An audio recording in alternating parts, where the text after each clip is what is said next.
ఈరోజు మీ అందరికీ ప్రభు పేరట వందనాలు. యూట్యూబ్లో చూస్తున్న బిడ్డలకు కూడా ప్రభు పేరట ఒకసారి మీ అందరికి వందనాలు. దేవుడు మిమ్మల్ని మీ కుటుంబాన్ని దీవించి ఆశీర్వదించునుగాక.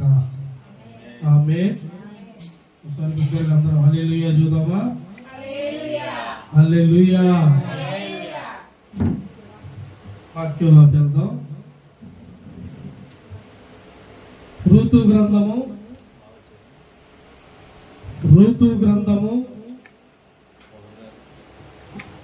3వ అధ్యాయం. ఋతు గ్రంథము 3వ అధ్యాయం 10వ వచనం నుండి చదవండి.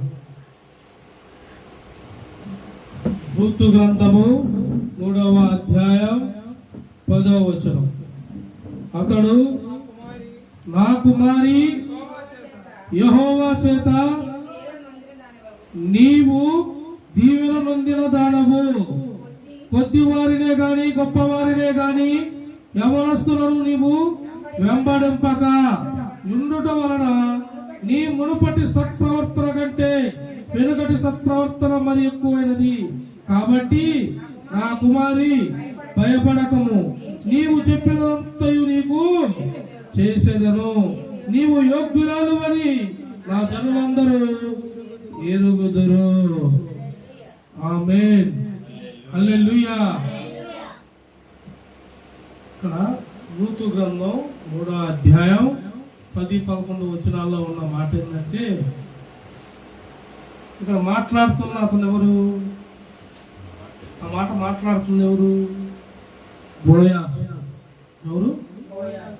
బోయాజ్. బోయాజ్ అనే అతను మంచి ఉన్నవాడు, పొలం అన్నీ ఉన్నాయి, కష్టిపరుడు. కానీ తను ఏం చేస్తున్నాడంటే మంచి మాట, ఆశీర్వదించే మాట. అతని నోట ఏమొస్తుంది? ఆశీర్వాదం. ఋతు వచ్చి నయోమి ఋతు, మీకు ఆల్రెడీ వాక్యం బైబిల్ దగ్గర తెలుసు.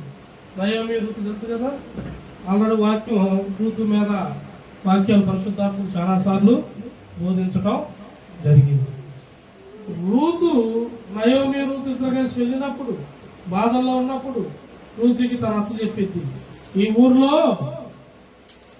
బోయాజ్ అనే గొప్ప ధనవంతుడు, పొలము అంతా తనకాడే ఉంది, అతను మనకి బంధువు అవుతాడు.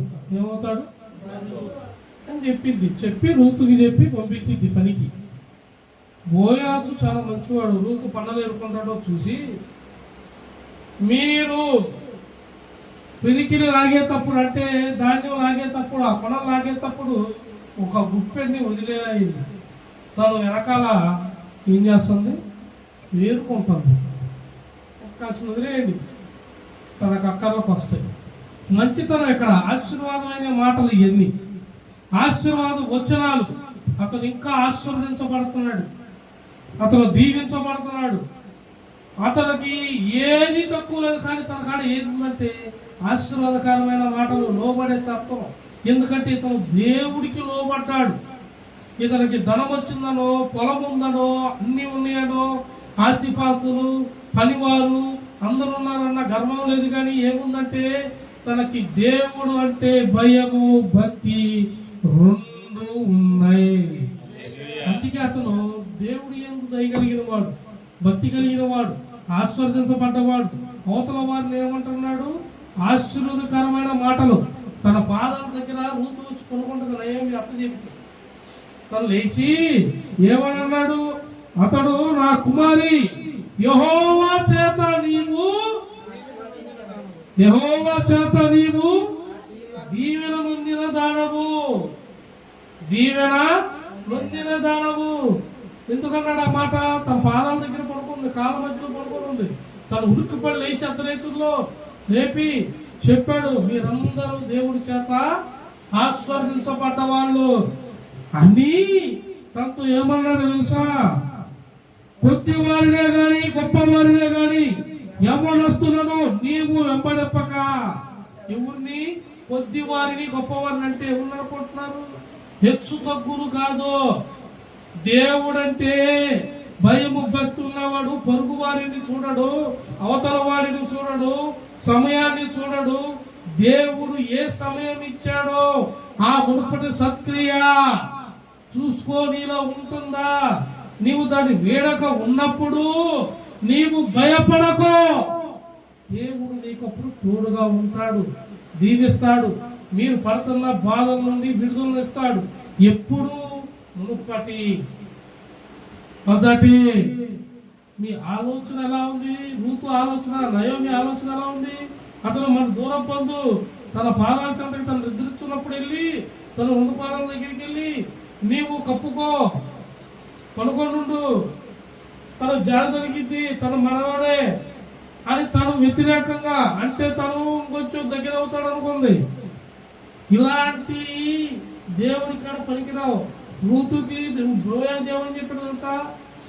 యవ్వనస్తులు అంటే గొప్పవారు కానీ పేదవారు కానీ మధ్యలో వారు వీళ్ళందరూ కాదు, నీవు పుట్టిన కాడి నుండి ఇప్పుడు దాకా ఎలా బ్రతికేవో కాదు, దేవుణ్ణి తెలుసుకున్నాక మొదట్లో నీవు ఏ భక్తితో ఉన్నావు, ఏ క్రియతో ఉన్నావు, ఏ ఆలోచనతో ఉన్నావు, వంటి నీవు స్వభావం కలిగి ఉన్నావో గుర్తు తెచ్చుకో. నీవు ఆ స్వభావాన్ని వీడకుండా నడువు వెళ్తున్నాడు. అలా చెప్పి ఆశీర్వదిస్తున్నాడు. అతను ఆశీర్వాదం ఊరకనే రాదు. ఆశీర్వాదం ఎలా వచ్చిందంటే మన క్రియ, మన ఆలోచన. దేవుడు అబ్రాహ్మణుడు ఏమన్నాడు తెలుసా? ఈ ఆకాశ నక్షత్రంలో చూడు, నువ్వు లెక్కించగలిగితే లెక్కించు, నీ సంతానం అంత విస్తరించిద్ది అన్నాడు. ఇసుక రేణు కూడా కాదు అన్నాడు. కానీ అబ్రాహ్మణుడు సంతాలోచనలు పెట్టుకున్నాడా? టైం పట్టింది. సంతాలోచనలు పెట్టుకున్నాడా?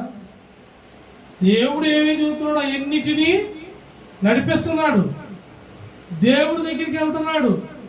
ఆయన ఆశీర్వదించకపోయినా, సంవత్సరాలు గడుపుతున్నా, వయసు మీదకి వచ్చినా, గర్భఫలం రాకపోయినా, ఆస్తి రాకపోయినా అన్నిటిని వదిలేసి రా అంటే ఆ మాటకు లోబడి ఉండి దేవుడు ఆశీర్వదించిన దాకా తన సత్క్రియను వదులుకోలేదు, జాగ్రత్త పడ్డాడు. చూడండి, ఆదికాండము 27వ అధ్యాయము, ఆదికాండము 27వ అధ్యాయము 27వ వచనం.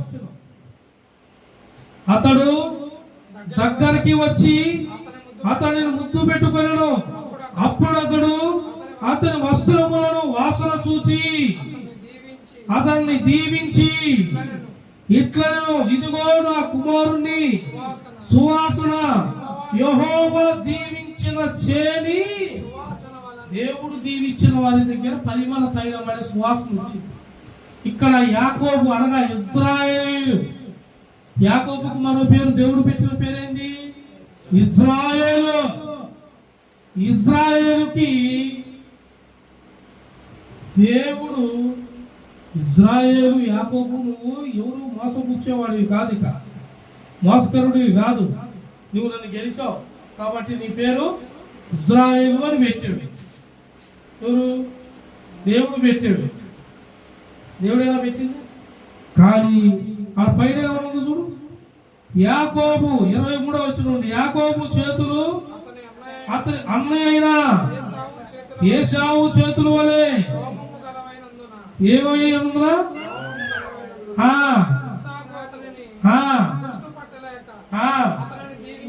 ఎవరు దీవించాడు? ఇస్సాకు కళ్ళు కనపడట్లా. యాకోబు మోసగాడు కదూ, వాళ్ళ అన్న వయసు వీడేసుకుని పోయాడు, పెద్ద దొంగ. ఏశావు కళ్ళు కనపడా ముట్టుకొని చూస్తున్నాడట. చూస్తా ఈడు వాడు కాదు, నేను చెప్పిన వాడు కాదు, వీడు నా పెద్ద కొడుకు కాదు, వీడు వేసాడు గన్నం. ఏమన్నా వేసింది ఎవరు? తల్లి. పెద్ద మాయ జరిగిందని తెలిసాడు. తెలిసి కూడా ఇస్సాకేమని అన్నాడు తెలుసా? సువాసన. దేవుడు ఆశీర్వదించిన చేను సువాసన అంటే వర్షం పడేటప్పుడు ఫస్ట్ పడితే చూసారు, పులకరు చిరుకులు అంటారు. పడ్డప్పుడు మట్టి తడిసినప్పుడు వాసన వస్తుంది చూసారా? ఎంత మంచి వాసన తెలుసా? 2000 పెట్టి నువ్వు అత్త కాదు, ఏ సెంటు కొనుక్కున్నా సరిపోదు దరిద్రం. మీరు ఎంత సెంట్లు వాడినా దరిద్రాలు అయ్యి. నువ్వు సరిగ్గా పని చేస్తే సెంటు కూడా పని చేయదు, నీ చెవడ గబ్బు ఎక్కువైంది. అంత దరిద్రపు గబ్బు మనిషి కాడ, అంత దరిద్రమైన బుద్ధి మనిషి కాడ. కానీ దేవుడు సువాసన, దేవుడు ఆశీర్వదించాక ఆ సువాసన ఎట్లుంటుందో తెలుసా? వెదజల్లిద్ది. యాకోబు సువాసన బట్టి కూడా ఇతను ఏమైనా ఆశీర్వదించాడు అనుకుంటున్నారు, ఏమైనా ఆశీర్వదించాడు చూడండి. ఇదిగో నా కుమారుని సువాసన, యెహోవా దీవించిన చేని సువాసన వలె నున్నది. ఆకాశపు మంచును, భూసారమును, విస్తారమైన ధాన్యమును, ద్రాక్షారసమును దేవుడు నీకు. హల్లెలూయా. ఆశీర్వాదకరమైన మాటలు చెప్పించలా. వాడి టైం వచ్చినప్పుడు దేవుడు వాడికి బుద్ధి చెబుతాడు, ఆశీర్వదించే మాటలు పలికాడు. యాకోబుకు బుద్ధి వచ్చే రోజు ఒక రోజు వచ్చింది, తెలుసుకున్నాడు, దేవుని పెరుగులాడాడు. నా అన్న ఎదురవుతున్నాడు, గుద్దుకు చంపేస్తున్నాడు, నన్ను ఆగడు, కోపం, నేను మోసం చేశా, దేవుని బతిలాడుకొని పెరుగులాడాడు. అప్పుడు దేవుడు జాలి తెలిసి ఇశ్రాయేలు అని పేరు పెట్టాడు. ఒప్పుకున్నావు కాబట్టి ఇక తిరిగి నువ్వు ఆ పాపం తోలి అలాంటి దుష్కాలోచనలు, అలాంటి విరోధమైన నీ సువాసన ఎక్కువ ఉండాలంటున్నాడు. యెహోవా ఆశీర్వదించిన చేను పైరు నుండి వచ్చే సువాసన వలె నీ దగ్గర రావాలి. కానీ లోపల ఒకటి, బయట ఒకటి, అంతరంగం ఒకటి ఇలా ఉండకూడదు. సువాసన కనిపెట్టేస్తాడు ఆయన. దేవుడు ప్రవక్తల ద్వారా కనిపెడతాడు. నీవు అనుకుంటున్నావు నీవు ఆ స్థితే కావాలనుకుంటే ఆ స్థితిలోనే ఉంటావు. కానీ దేవుడు ఆశీర్వదించిన ఆ స్వేచ్ఛమైన ఆశీర్వాదంలోనికి నీవు రాలేవు.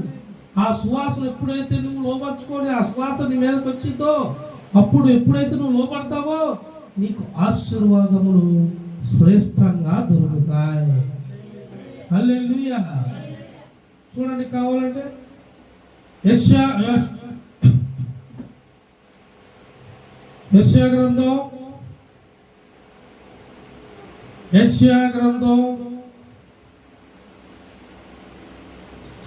14వ అధ్యాయం 13వ వచనం. నేను ఆకాశములకు ఎక్కిపోయేదను, దేవుని నక్షత్రములకు పైగా. ఈ దేవుడు లూసిఫర్ గాడు. మీరు ఎవరుకుంటున్నారు ఆ వాక్యం విని? ఎవరు ఏమంటాడు వింటున్నారా? 13లో నేను ఆకాశంలోకి ఎక్కిపోయేదును, దేవుని నక్షత్రములకు పైగా. కుళ్ళు బుద్ధుడు, కుక్క బుద్ధి అంటారు. దేవునికి స్తోత్రం కలుగును గాక. దేవుడు ఆయన నక్షత్రాల పైనంట ఈయన సింహాసనం వేసుకుంటున్నాడు. దేవుడు కాడ ఉంటున్నా ఈడు బుద్ధి మారిపోయిందాడా? దేవుడి కన్నా ఈడు ఎక్కువగా హెచ్చించుకుంటున్నాడు. దేవుడి కన్నా ఆకాశం పైనంట, నక్షత్రాల పైనంట ఈడు సింహాసనం వేసుకుంటున్నాడు. మరి దేవుడు ఏం చేస్తాడు? అక్కడ దంతే ఈడ పడ్డాడు. సింహాసనం కాదు కదా, ఇది బాట లేదు, ఆకాశంలో ప్లేస్ లేదు. రేపు కొద్ది రోజులే ప్రభువు చూస్తున్నాడు, కొద్ది రోజులే ఈడ కూడా ప్లేసు. యేసు నామములో వాడికి అంతమొచ్చును గాక. ఇప్పుడు అంటారు లేదు, నేను అనేస్తా అంతమే వాడికి. ఇక వాడి దగ్గర ఉన్న మీ అందరికి కూడా చూసుకోండి, మనం అందరం దేవుడు బిడ్డలు. దేవుడికి విరోధమైన మాటలు మాట్లాడి దేవుడి బిడ్డలు హింస పెడుతున్నారే, దూషిస్తున్నారే, దేవుడికి విరోధంగా మాట్లాడుతున్నారే, వీళ్ళకి కూడా అదే అంతమే వాడికి ఒక్కడికేనేది. దేవుడిని ఎరగనోడికి, నమ్మనోడికి, బాప్తిసం పొందనోడికి, పొంది మారు మనసు లేని వాళ్ళకి అందరికీ రేపు అంతిమ గడియ ఉన్నది. తప్పకుండా తీర్పు లోపడట. ఇది బోయాజుని మీకు ఎందుకు చూపించామో తెలుసా? బోయాజు లోపడ్డాడు. మన మూలవాక్యం బోయాజు ఏంది? లోపడ్డాడు. తను ఆశీర్వాదంగా ఉన్నాడు.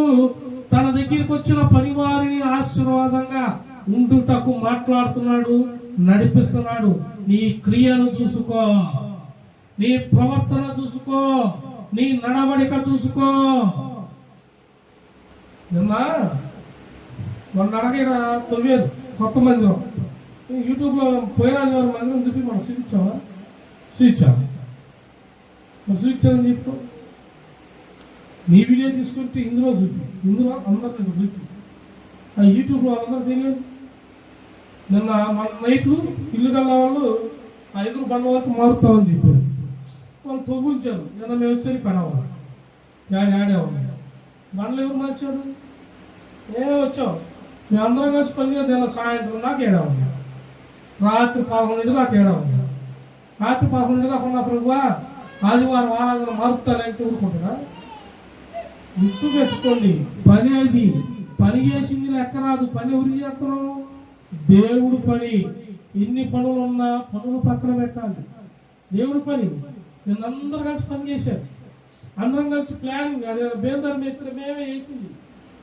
బేల్దారు లేదా మేమే వేసింది. ఇజ్రాయిల్, నేను, దేనమ్మ, కుమారప్ప, రాజమా అందరం కలిసి చేసాం.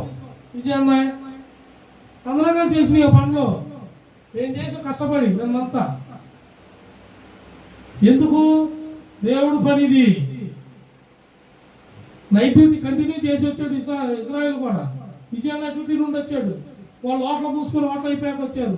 మరి రెస్ట్ తీసుకోవాలి. ఇల్లు రెస్ట్ తీసుకున్నావా? ఎందుకు? ఎవరు వచ్చున్నారు? పని అయిపోయింది. పాస్టర్ గారు వస్తాడు. ఏమంటాడు? నేను వచ్చరికి ముఖ్యం చూస్తున్నారు. మొత్తం ముందు సదనం చేయండి అన్న. ముందు ఒక లైన్ సదనం చేయించి దగ్గరుండి తొలుగు తీసుకొని తోగుకుంటా సదనం చేసి అప్పుడు ఒక క్రమంగా బండలేస్తే ఒక క్రమం. ముందు ఒక లైన్ వేసుకోవాలి. తర్వాత ఎట్లా వేయాలో, ఎక్కడ వేయాలో, మనకు ఎంత కావాలో. సత్ప్రవర్తన, హెచ్చు తగ్గులు లేని ప్రవర్తన దేవుడి దగ్గర ఉండకూడదు. దేవుడి దగ్గర బోయాజులాగా, భక్తులలాగా లోబడే వాళ్ళు ఉండాలి. లోబడే తత్వాన్ని చూస్తాడు. కానీ నీవు ఎంత ఉన్నావు, ఎవరితో వస్తున్నావు, ఎవరితో పోతున్నావు, దేవుడికి లెక్క లేదయ్యన్ని.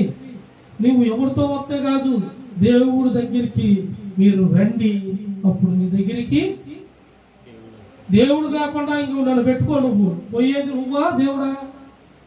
ఆయన రాజ్యం నిలకడగలిగినది, అంతము లేనిది. నీవు ఎన్ని పడా నీ లెక్క కూడా రాదు. లూసిఫర్ గారి దగ్గర ఉంటుంది. కానీ మనం ఏడుంటాం? లోబడి నువ్వు బోయాజుకు అదే రూతుకు చెప్పాడు. బోయాజు నీ సత్ప్రవర్తన మునపటిది ఇప్పుడుది చూసుకో. గొప్పవారు కాదు, కొద్దివారు కాదు, యవనస్తులు కాదు, వీరందరూ పక్కన పెట్టు. నీ పని ఏంది? నీ ఆలోచన విధానం ఏంది? నీ సొంత ఆలోచన కాదు, దేవుడు ఆలోచనతో నీవు లోబడి ఆలోచించు. దేవుడి క్రియ, దేవుడి ఆలోచన, దేవుడి ఆశీర్వాదము. అప్పుడు నీకు వచ్చింది నా కుమారి భయపడకము అంటాడు. హల్లెలూయా. ప్రేమను కూడా అదే అంటుంది. ఏమన్నాడు లూసిఫర్? నేను ఆకాశంలోకి ఎక్కిపోయేదను, దేవుని నక్షత్రములకు పైగా నా సింహాసనం ఎచ్చింతును. దేవుని సింహాసనం పైకంట ఇది సింహాసనం. అసలు ఈ ఉంటున్నాడా? ఈడు ఆడదంతే. అందుకే ఆడికి వచ్చి పడ్డాడు దరిద్రుడు. వీడికి లోపడే వాళ్ళందరూ ఉన్నారు కదా. ఆడెవడు లోపడ్డావు? ఆడ మిఖాయిల్ దేవతతో తంతే ఇక్కడికొచ్చి. ఇప్పుడు మనం కూడా వాడి దగ్గర ఉండకూడదు. మనం దేవుడి దగ్గరకు వచ్చిన మన ఆలోచన సొంతం ఉండకూడదు. దేవుడు ఆశీర్వదిస్తా ఉన్నాడంటే అది టైం పట్టిద్దా? 80 సంవత్సరాల 100 సంవత్సరాల కాదు. నువ్వు దేవుడు ఆలోచనతోనే ఉండాలి. ఎంత ప్రెజర్ వచ్చినా దేవుడి మీద నుండి తప్పిపోకూడదు. దేవుడితో నీవు ఖచ్చితంగా ఉండాలి. అప్పుడు నువ్వు దేవుడు ఆశీర్వాదం పొందుకుంటావు. చూడండి, ఆదికాండంలో మాట. ఆదికాండం 8వ అధ్యాయం. ఆదికాండం 8వ అధ్యాయం తీసావా? స్పీడ్కి తీసావా? పవిత్ర 8వ అధ్యాయం 7వ వచనం చూడు.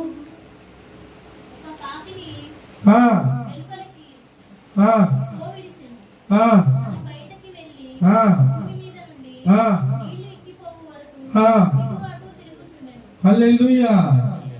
దానికి పైన చూడు. 6 కాదు, 5 నుండి చూడు. నీళ్లు 10 10వ నెల వరకు క్రమముగా తగ్గుతూ వచ్చును. 10వ నెల మొదటి దినమున కొండల శిఖరములో కనబడెను. 40 దినములైన తరువాత నోవహు తాను చేసిన ఓడ కిటికీని తీసి ఒక కాకిని వెలుపలకి ఏం చేశాడు? పోవిడించాడంటే వదిలేశాడు. బయట ఏమన్నా నీళ్లు తగ్గినయా? బయట నీళ్లు తగ్గితే గుర్తు తీసుకొని రమ్మన్నాడు. బయట తగ్గిన చూసి పంపించాడు. ఎవరిని ముందు పంపించింది? కాకిని. ఎవరిని? కాకిని. మీకు అర్థమయ్యేలాగా నేను చిన్న మెసేజ్ చెబుతాను. ఒకరు రండి, ఎవరన్నా ఎట్లా రాదు తొందరగా మీరు చూస్తున్నావా? ఇప్పుడు ఇతరున్నాడు ఇజ్రాయేల్ కొంచెంసేపు నోవహు అనుకోలేదు. కాకి మనోడు కాకి అనుకో కొంచెంసేపు. నేను ఒక కాయి తెచ్చా, చర్చిలో ఏడో పెట్టా. 5 లెక్కేస్తాం అందరం. ఉందా లేదా? ఉంటే దాన్ని తీసుకోండి. చర్చిలో ఏడన్నా ఒక కాయి తెచ్చి పెట్టా. ఏమని చెప్పా? ఇప్పుడు 5 లెక్కేయండి. 5 లెక్కేసరికి రావాలి. 1 లెక్కేయండి, 2 3 4 5 వచ్చాడా లేదా? వాస్తవం నేను కాయి కాదు. కాయి ఉన్నా లేకపోయినా ఏం చేయాలా? కాయి ఉన్నా లేకపోయినా నువ్వు వచ్చి ఉంటే ఉందని, లేకపోతే లేదని. ఈ గాలి కుక్క కాకి నుంచి ఏం చేస్తుంది తెలుసా? చదవండి కావాలంటే. పోయిందే కానీ నీరు తిరుగుతుంది, రాలేదంటే ఇది అనేకమైన కుక్క. ఇది దేవుని స్తోత్రం కలుగును గాక. దేవుడు పని చెప్పిన పని చేయాలి. పోతే బయట కొంతమంది ఇంటి నుండి పోతే ఇక రాదు. మళ్ళీ ఇల్లు రాదు. ఇంటి నుండి పోయాలనుకో తిరగడమే. చర్చిలో పాస్టర్ గారు పని చెప్పాడనుకో ఇక అది అయిందా ఉందా లేదా సమాచారం రాదు. ఈ చేసేది అటు వెళ్ళిపోయాడు అటు నుండి ఇంటికి పోతాడు, అటు నుండి ఇంటికి పోయి నిద్రపోతాడు. మరి పాస్టర్ గారు ఏం చేయాలా? పాస్టర్ గారు వస్తాడు లేదు, నైట్ 15 వస్తా ఉంటాడు. వాడేమో కాకి అటు ఇటు ఇలా తిరుగుతాడే ఉంది. ఇంటికి రాదు. ఇంట్లో భర్త ఉన్నాడే, ఇల్లు. ఒక్కొక్క అమ్మ కూడా అంతే. పుట్టింటికి వెళ్ళి వస్తా అమ్మల కాడ కానీ ఇంకా పోతే రాదు. ఈ ఫోన్ చేసి పోతున్నాడు, వస్తున్నావా? వస్తాలే, 2 రోజులు వండుకొని తింటా ఉండు. రేపు సాయంత్రం ఎక్కమంటుంది మా అమ్మ ఎక్కించింది. ఈ రిటర్న్ బాబుగా తిరిగే బాబుకి అమ్మ ఇంటికి, చెల్లింటికి, అక్క ఇంటికి, తమ్ముడి ఇంటికి ఇంక తిరగడమే. భర్త కాడికి వచ్చేది తెచ్చిస్తావు. ఈ పూటకి బయట తిను. వాడు బయట నిన్నెందుకు తెచ్చుకుంది? నువ్వెందుకు జతపరిచింది? ఓహో భర్త కూడా అంతే. బయటికి పోతే పిల్లలు ఏమి దేవుడు పని ఎలా ఉండాలో తెలుసా? నమ్మకంగా. కాకటి తిరుగుతూనే ఉంటుంది. ఇంక రాలా. నోవహు చూశాడు దాని కింద వచ్చిన చదువు. మరియు లేదో చూచుటకు అతను తన యొద్ద నుండి నల్ల పావురం ఒకటిని వెలుపలకు పోవిడ్చాడు. ఏమిడ్చాడు? పోవిడ్చాడు. పావురం చాలా భక్తిగా పౌరాన్ని పోల్చాడు దేవుడు. మనుషులు పౌరంతో పోల్చిచ్చాడు భక్తుల్ని. ఆయన దగ్గరికి విశ్వసించిన వాళ్ళని. పావురం అంట, నువ్వు చూడు పావురాన్ని పెంచుకోకన్నాళ్ళు.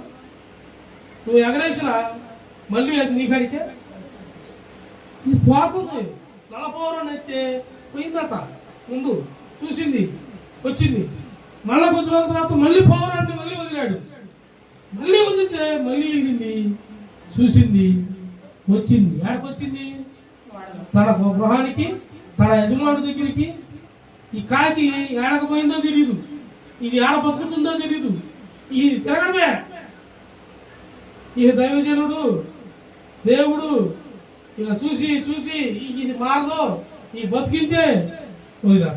దేవుడికి స్తోత్రం కలుగుతుందా. చెప్పినా కానీ ఒక ఒక బాధ్యత, ఒక పని మీద బాధ్యత. నీకు దర్శనం ద్వారా దేవుడు మాట్లాడాడు, నీకు లేనిదాన్ని నీకు ఇస్తానని చెప్పాడు. ఇచ్చేటప్పుడు నువ్వు మొదట కన్నా నువ్వు నాతో ఉంటే నువ్వు బాగా ఆశీర్వదించబడతావని చెబితే అబ్రహాము, నోవాహు, పావురము లోబడ్డాయి. మరి నువ్వు లోబడుతున్నావా? నువ్వు లోబడుతున్నావా? కాకిలాగా దేవుడు చెప్పిన పోతే ఇక తిరగతమేనంటది. ఇక దానికి ఫోన్ కొనలేదు. ఇప్పుడు ఫోన్ చేస్తే 100 సాగులు ఏడున్నావురా అంటే తిరుగుతా ఉన్న పెట్రోల్ అయిపోయిందా తిరుగు. దేవుడికి స్తోత్రం. నేను ఫోన్ పే కొడతలేదు. ఏం పని అంటే పనే. మరి ఏ పని? నేను పంపించింది ఎందుకు? ఏ పని? చెప్పిన పని. ముందు పని దేవుడు పని, దేవుడు పని. తర్వాత దాంట్లో వచ్చిన చూడండి, పావురం ఈసారి మళ్ళీ పోయింది. మళ్ళీ వదలగాల ఏం తెచ్చింది? రెండోసారి వచ్చినప్పుడు ఏమాకు చదువు, ఏమొచ్చిన చెప్పు. 8వ అధ్యాయం లేఖనాలు వాళ్ళకి వినపడాలా?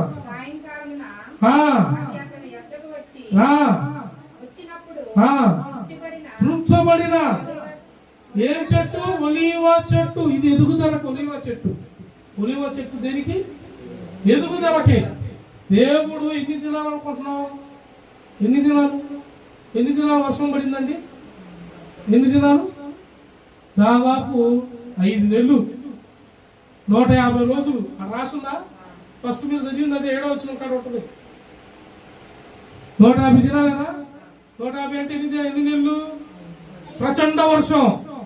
మొత్తం అన్ని మునిగిపోయినాయి అంట. చెట్లు, కొండలు మొత్తం మునిగిపోయి, మనుషులు, పిల్లులు, కాకులు మొత్తం అన్ని పోయింది. దేవుడికి లోపడ్డ వాళ్ళు ఓడలోకి వచ్చి ఉన్నారు. అన్ని నెలల తర్వాత దేవుడు తయారు చేయమన్న ఓడ, నోవాహు తయారు చేసిన ఓడ 6 ఋతుపాలు అంటే కొండ మీద ఎక్కి ఆడ చేరింది. అప్పుడు చూశాడు ఇక ఏమైనా ఉందంటే ఏమి లేవు, అన్నీ పోయినాయి. ఆ వర్షం తప్పకి, జలప్రలయం తప్పకి అన్ని చెట్టు చేమ ఏమి లేవు, మొత్తం పోయినాయి. ఒకటి గుర్తు పెట్టుకో, ఎన్నన్నా పో, ఎన్నన్నా రాని, ఏమన్నా చేయని, ఎన్ని బాధలన్నా పడవు, దేవుడు మాట ఇచ్చాడు. ఆ మాటకి లోబడి ఉండు. మాట మీద నువ్వు నిలకడగా ఉండు. భక్తి విషయంలోనైనా, మందిర విషయంలోనైనా, దేవుడు వాగ్దానం విషయంలోనైనా నీవు నిర్లక్ష్య పెట్టకుండా మునపటి ప్రవర్తన, ఇప్పుడు ప్రవర్తన అన్ని సరిచూసుకో. నీవు దేవుడు ఇస్తానన్నది ఇస్తాడు. ఎట్టో తెలుసా? 5 నెలలు కాదు, 10 నెలలు వర్షం వచ్చి అన్ని కొట్టుకుపోయినా ఒలీవ చెట్టు చిగురించుకు వచ్చిందంట. హల్లెలూయా. కొట్టు చప్పట్లు. ఒలీవ చెట్టు చిగురిస్తూ పావురానికి ఒలీవ చెట్టు దొరికింది.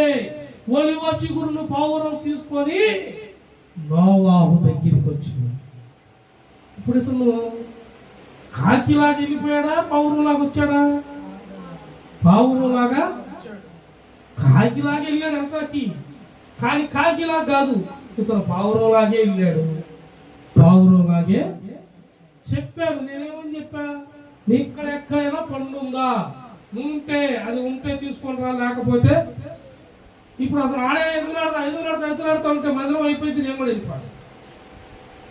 5 లెక్క పెట్టేసరికి రమ్మన్నా. ఉన్నా లేకపోయినా వచ్చి ఉంటే ఉంది పాస్టర్ గారు అనాలా, లేకపోతే ఏది లేకుండా మనం ఉంటే ఇప్పుడు నువ్వు ఎవరివి? పావురం వచ్చింది. ఏమీ చెప్పకుండా మౌనంగా ఉండి అటు ఇటు తిరుగుతున్నాను. ఎవరివి? కాకిలాగా కాదు, పావురంలాగా లోబడి ఉండాలని దేవుడు చెప్తున్నాడు. నువ్వు 100 చెప్పు కాకిలాగా, దేవుడు ఎంట ఎన్ని ఇహలోకంలో వాళ్ళు నువ్వు మంచోడి ఆయన తెలియదే నాకు తెలుసు అంటాడేమో. దేవుడు అండో ఈ తిని ఇటు వదిలేస్తానంటారే. చూడక అది అయిపోయింది. జాగ్రత్త. అలా ఉండకూడదు మనం. రూతు ఎలా లోపడింది? బోయాసు నోటి నుండి వాక్కు రిలీజ్ అయిందా? నా కుమారి భయపడకము, దేవుడు నిన్ను దీవిస్తాడు. నీ మునుపటిది క్రమం చెప్పకుండా దేవుడు ఆశీర్వాదాలు ఏడా? అన్నాకు ఆశీర్వాదం ఎలా వచ్చింది? అన్నా భర్త ఎవరు? అన్నా భర్త చూడండి. అన్నా భర్త ఎవరు? ఎలకానారా? అది కూడా తెలియదు. దేవునికి స్తోత్రం. మొదటి సమూయేలు గ్రంథం 1వ అధ్యాయం 10వ వచనం పైన ఉంటాయి చూడండి. ఎలకానా అన్నా భర్త. అన్న ఏడుస్తుంటే మందిరంలో ఏడుస్తుంటే ప్రవక్త అయినా యాజకుడైనా ఏలి వస్తాడు ఆడకి. ఎవరు? ఏలియా కాదు, మళ్ళీ ఏలియా అనేది ఏలియా ప్రవక్త.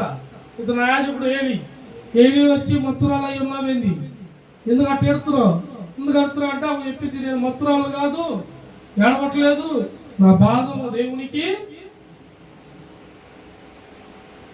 నా భర్తకి ఫోన్ చేసుకున్నాడు, నాకు లేదు గర్భఫలం, వేరేవాళ్ళు చేసుకున్నారు, ఆ గర్భఫలం వచ్చింది. అందరూ నన్ను మాట్లాడుతున్నారు, దూషిస్తున్నారు. నేను దేవుడి దగ్గర నా సన్నిధి, నా బాధల్ని ఏం చేస్తుంది, నల్లబుచ్చుకుంటాను.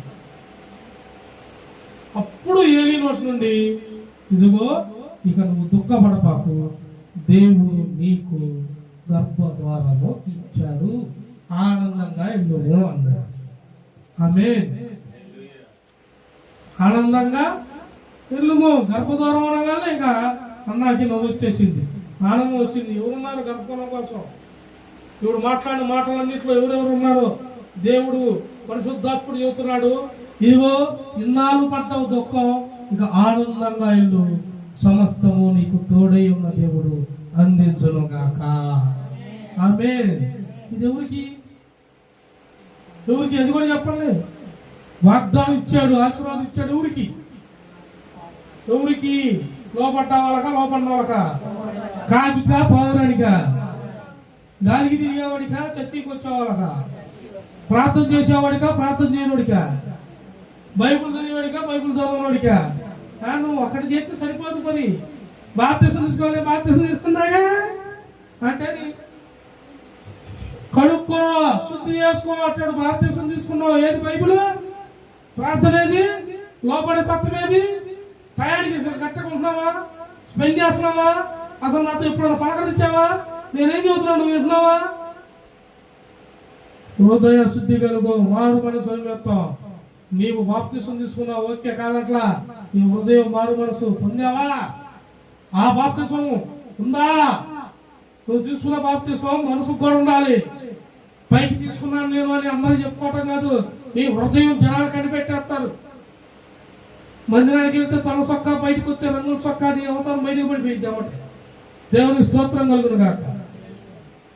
మామూలుగా వేసుకో, ఏం కాదు. బట్టలు ఎవరైనా వేసుకుంటారు డ్యూటీకి వెళ్ళేటప్పుడు. ఎవరైనా అచ్చో నేను కూడా తన సొక్క రాస్తారా? పొద్దుకు అందరూ వచ్చుకోవద్దు, నా కోసం కాదు. మరి నాకు అప్పగిచ్చాడు కదా, ఎవరిని? బాగున్నాయి. దేవుని స్తోత్రం. మగవాళ్ళందరికి ఎవరు ఉంటారు జత? అబ్బా, మా అయ్యో మా ముత్తాకున్నాడుగా ఆదాం, ఏం చేశాడు పాపం? మరి ఉతకాలకు మీరు ఉతకాల పొద్దుగూకులు రోజు వేస్తున్నారు. కానీ ఏదో టైంలో అప్పుడప్పుడు కొంచెం కర్ర ప్యాంటు, ప్లెయిన్ షర్ట్ వేస్తారు. ఎందుకు? బోలు ఎడుపులు ఉండకూడదుగా. మరి మేము అవి కూడా చూడాలిగా, మిమ్మల్ని కూడా. దేవుని స్తోత్రం కలిగిన తలలు పెడుతున్నారు ఆడవాళ్ళు. అంటే అన్నిటికీ ఒప్పు. అబ్బా మీ విషయాల్లో మాత్రం ఒప్పే, రాజీ పడకండి. ఎందుకో అంట అసలేదు చూడాలా, ఒప్పుకుంటున్నా అంటే దేవుని స్తోత్రం. మా ఊళ్ళో ఎన్ని పాటలు పడుతున్నారు. హల్లెలూయా. దేవుడు దీవించును గాక. దేవుడు ఏమన్నాడు? జాగ్రత్త. మనకి జాగ్రత్తగా కావాలి. లోబడే తప్ప, నువ్వు లోబడితే కార్యం ఓకే. బోల్డ్ కార్యాలంటే మేము సాక్ష్యాలు యూట్యూబ్లో ఈ పెట్టలా. ఇంకా మొన్న ఒక్క గర్భఫలందే పెట్టాం. ప్రభు చిత్తమైతే బోల్డ్ నడువులు ఎప్పుడు, కాలు పడిపోవడం, పక్షవాతం, దయ్యాలైతే సాక్ష్యాలు ఇచ్చినాయి. నా అంబడి తిరిగిన వాళ్ళందరూ విన్నారు. దయ్యాలు సాక్ష్యాలు ఇచ్చినాయి బోల్డ్. ఇవన్నీ చెప్పుకుంటే ప్రవక్త అవడం ఆల్రెడీ ఉన్న వాళ్ళకి తెలుసు, పొందుకున్న వాళ్ళకి తెలుసు. అనేక ప్రాంతాలు, అనేక ఊర్లలో వాళ్ళకి ప్రాంతాలు ఫోన్లోనే, వెళ్ళకుండానే ఫోన్లలోనే ప్రార్థన చేస్తే తగ్గిపోయింది. బిడ్డలు, ఆత్మీయ బిడ్డలు రేపు పిల్లప్పుడు అందరూ పెట్టండి. రేపు మీరు అన్నా నీ వల్ల నేను పొందుకున్నాం, ఇదిగో మేము దేవుడు ఆత్మతో నింపబడ్డాం. దేవుడి బిడ్డలు ఎవరు దాచుకోరు. కార్యం పొందుకున్న వాళ్ళందరూ కామెంట్ బాక్స్ లో ప్రైజ్ లాట్ పెట్టండి. దేవుడు మిమ్మల్ని దీవించును కాక. మీ ద్వారా అనేకులు పరిచర్య, మీ సాక్షి విని అనేకులు మారుతారు. హెచ్చరికలు అసలు ఎక్కిరీతంగా సాక్ష్యం అంటే మహా గొప్ప. ఇదే ఆశీర్వాదం నీ ప్రవర్తన. చూడండి 21వ అధ్యాయం యెషయా గ్రంథం 21వ అధ్యాయం 6వ వచనం. టైం ఎంతండి?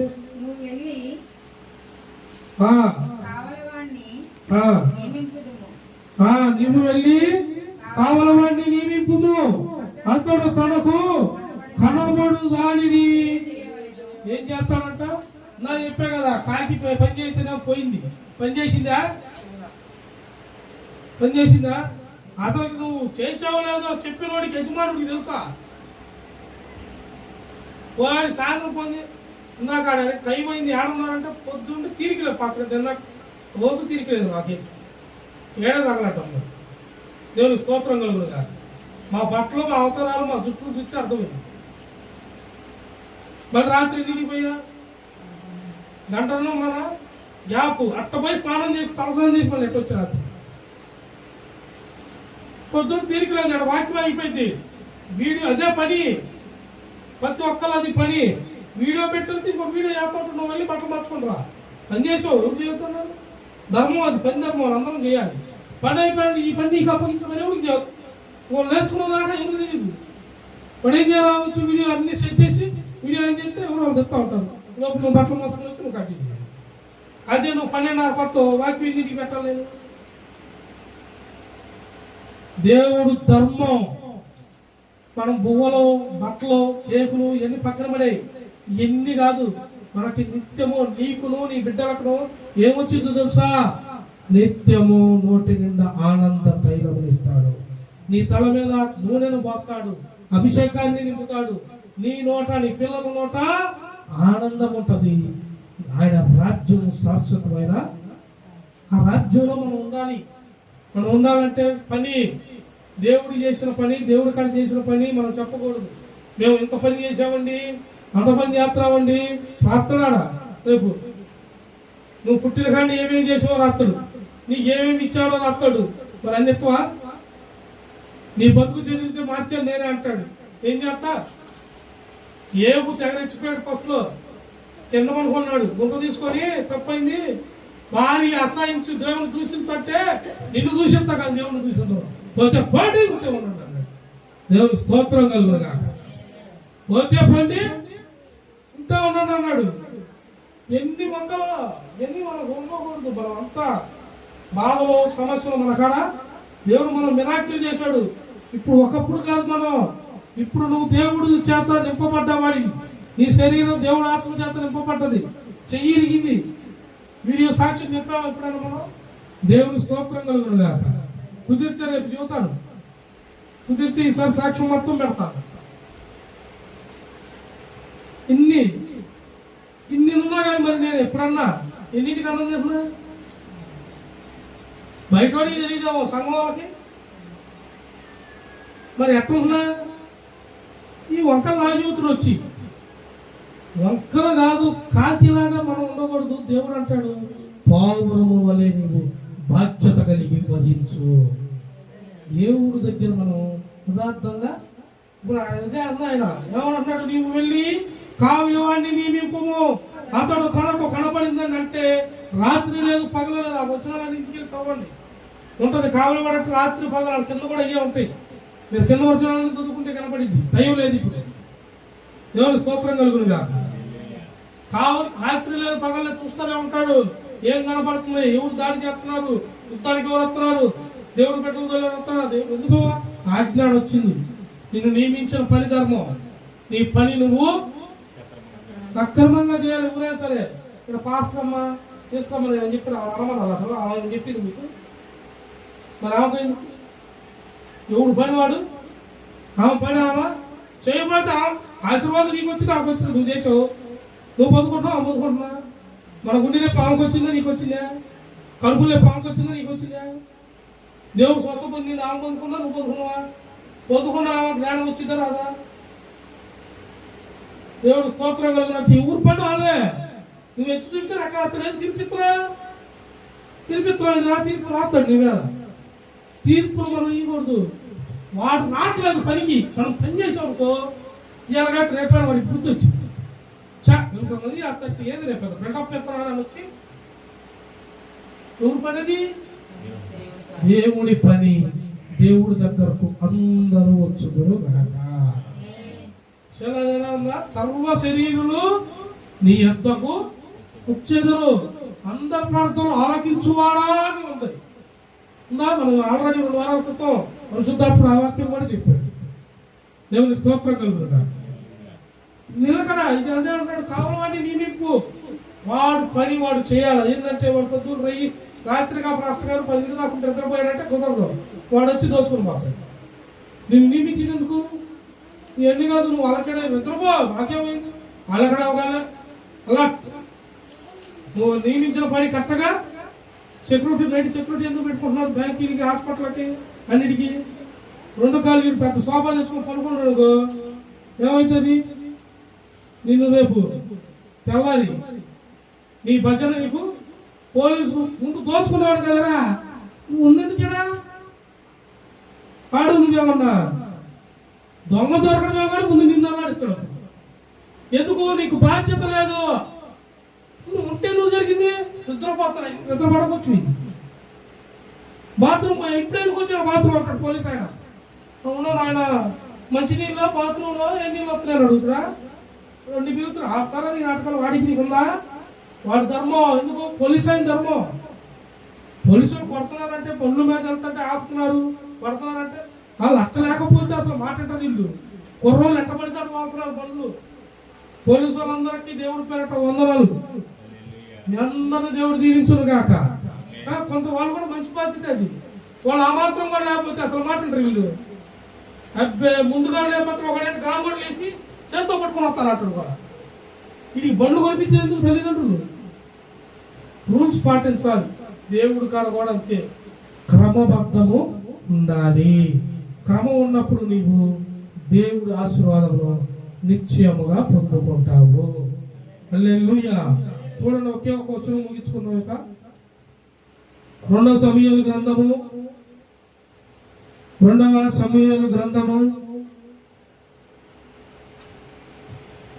13వ అధ్యాయము 25వ వచనం. రాజు నా కుమారుడా మమ్మును పిలవవద్దు, మేము నీకు అధిక భారంగా ఉందుము. మేమందరము రా తగదని చెప్పినను అబ్షాలోము రాజును. హల్లెలూయా. అయితే దావీదు వెళ్ళనొల్లగా అబ్షాలోమును దీవించి పంపగా, అబ్షాలోము నీవు రాకపోయిన ఎడల నా అన్నయ్యకు ఆమోను వచ్చునట్లు సెలవుమని రాజుతో మనవి చేశాను. చూసారా, రాజు మర్చిపోయాడు దావీదు గారు. నేను రాపోయినా మీరు వెళ్ళండి, నువ్వు ఆశీర్వదించు. నువ్వు రాపోయినా సరే అందరినీ పని చెప్పు, అందరినీ రమ్మను. మన్న కూడా రా అన్ననే. చాలా మొక్కడే పోలేదండి. వీళ్ళు దావీదుకి నమ్మైన బొంటులు వీళ్ళు. దావీదు ఒక యుద్ధంలో నీరసపడ్డాడు. తనలో బలహీనత చేసి బలహీనత వస్తుంది. అవతల పొంచి ఉన్నాడు అవతల వాడు. శత్రువు దాడి చేయటానికి వెళ్ళి ఎక్కువ పెట్టి రెడీగా ఉంటే వీళ్ళు ఎంత తెలివిగా సేవకుడి దగ్గర ఉన్నవాళ్ళు, దావీదు రాజు దగ్గర ఉన్నవాళ్ళు, మహారాజు దగ్గర ఉన్నవాళ్ళు అంత తెలివిగా ఉంటారు. ఒక పక్క యుద్ధం చేస్తానే రాజుకి వెళ్ళి రాజు మీద ఎవడన్నా వెళ్ళిపోయి గుర్తు పెట్టాడా, ఎవడన్నా రెడీగా ఉన్నాడా, ఎవడన్నా దెబ్బతీయడానికి వస్తున్నాడా, ఒక్కన్నిటి చేస్తున్నారు, అటు యుద్ధం చేస్తున్నారు. అట్లా టోళ్ళు దేవుడి దగ్గర దేవుడి సేవ దగ్గర ఉంటే అంత బయలుగా, అంత భక్తిగా, అంత యథార్థంగా ఉంటారని ఈ వాక్యానికి అర్థము. లోపడాలి, అన్నిటిని కలుపుకోవాలి, అందరినీ కలుపుకోవాలి. ఉంటే ఒకలాగా, లేకపోతే అలాగా, దీవులు వస్తే ఒకలాగా, దీవులు లేకపోతే ఒకలాగా. దేవుడు ఏమన్నాడు తెలుసా? నీ తల్లిని నీ తండ్రిని అందరూ కలిసి నిన్ను నాటకాలు చేశారు, ఓకే తీసేయి, అందరూ పక్కన పెట్టే, నేను నిన్ను లేపుతా అంటే అర్థమైంది. అబ్రాహాము మొత్తం వదిలేసి రమ్మన్నాడు, రాలేదా? ఇల్లు వాకి వదిలేసి రమ్మన్నాడు, రాలేదా? దేవుడు చెప్పిన రీతిలో ఉంటే ఇప్పుడు కాకపోతే రేపు చూస్తావు, రేపు కంపల్సరిగా చూస్తావు ఆ వాగ్దానం. కానీ నువ్వు అది మర్చిపోయి మీ సొంత ఆలోచనలో పోతే ఆశీర్వాదం జీవితంలో ఫలించదు. ఇక నువ్వు ఏ రోజు ఆ రోజు తినటం, నీ శ్రమను నువ్వు చెప్పుకోవటం, నీ కష్టం నువ్వు చెప్పుకోవటం, వాటికి ప్రార్థన దూరం అయింది, వాక్యానికి దూరం అవుతావు. ఇవే కదా ఆలోచన, బ్రెయిన్లో ఇదే ఉంది. దేవుడు ఆశీర్వాదం వచ్చిన ఉందా? మా తమ్ముడు వాళ్ళ గర్భంలో వచ్చాము, మా గర్భంలో లేదు, ఆమె తీసేస్తాను రూతుకి, డాక్టర్లు తీసుకెళ్ళారు. నేను ప్రార్థన ఏమని చేశాను అసలు ఆమె బాధలు అంటే, ప్రభా నన్ను తీసేసుకో, నన్ను ఇప్పుడు ఈ క్షణం నా ప్రాణం తీసేసుకొని ఆ బిడ్డకి పసికందుని అని అడిగితే దేవుడు ఏమన్నాడు చూపించాడు తెలుసా? పెద్ద బిడ్డలనే చూపించాడు. ఇంద్రభవనంలాగా ఉంది, అది ఇల్లు లేదు, నాకు ఉంటాకి ఇల్లు లేదు, ఇంద్రభవనంలాగా ఉంది. ఆ ఇంద్రభవనంలో ఎవరు ఉన్నారు? నేను ఒక్కడ ఉన్నాడా? మొత్తం ఎవరు? మా తమ్ముడు భార్య, పిల్లలు. మరి ఆ దర్శనంలో మీరు ఉన్నారు? దర్శనం ఉన్నారంటే పనిలో కూడా మీరు ఇప్పుడు వీళ్ళందరూ ఉన్నట్ట లేనట్ట? గుర్తు పెట్టుకోండి, ఇకలోకమైనది మనకు అక్కరలేదు, కానీ దేవుడు చెప్పాడు అంటే దాన్ని వదిలేసి పరలోకమైన దానికి వారికి ఎత్తుకున్నాడు. దేవుడు నిశ్చయంగా నిన్ను దీవించును గాక, దేవుడు నిశ్చయంగా నీతో ఉండును గాక. భయపడకో. దేవుడు చెబుతున్నాడు, ఎన్ని శ్రమలు వచ్చినా, ఎంత కష్టం వచ్చినా, ఎన్ని దినాలు ప్రచండ వర్షం కురిపించిన దేవుడే ఇన్ని నెలలు, ఎన్ని రోజులు, 150 దినాలు ఆత్మ ప్రచండ వర్షం కురితే అన్ని కొట్టుకుపోయి మనుషులు, చేవులు, ఏనుగులు, డైనోసార్లు. మీరు ఇప్పుడు చూస్తున్నారు సినిమాలో ఎప్పుడున్నాయి డైనోసార్లు? ప్రచండ వర్షం ముందున్నాయి. అవి డూపు కాదు, అది గ్రాఫిక్స్ కాదు, రియల్. అప్పుడు ఉన్నాయి ఆ వర్షానికి అన్ని. కానీ దేవుడు ఏర్పాటులో ఉన్న ఒలీవ చెట్టు అన్ని వర్షాలు పోయి అన్ని కూలిపోయినా ఒలీవ మాత్రం ఎదుగుతూనే వచ్చింది. నీవు ఎదుగుదువుగాక. ఎన్ని వచ్చినా నువ్వు దేవుడికి లోబడి ఉండు. దేవుడు సమయంలో నిన్ను నీ మీద ఉన్న ప్రణాళికి నిన్ను పైకి తెచ్చునుగాక, నీకు ఘనతిచ్చునుగాక. నువ్వు దేవుణ్ణి ఘనపరచు, దేవుడు నీ పక్షమున గొప్ప కార్యము జరిగించునుగాక. ఆమేన్. ప్రార్థన చేసుకుందాం. ఈ వాక్యం మన హృదయంలో దేవుడు నాటింపజేయునుగాక.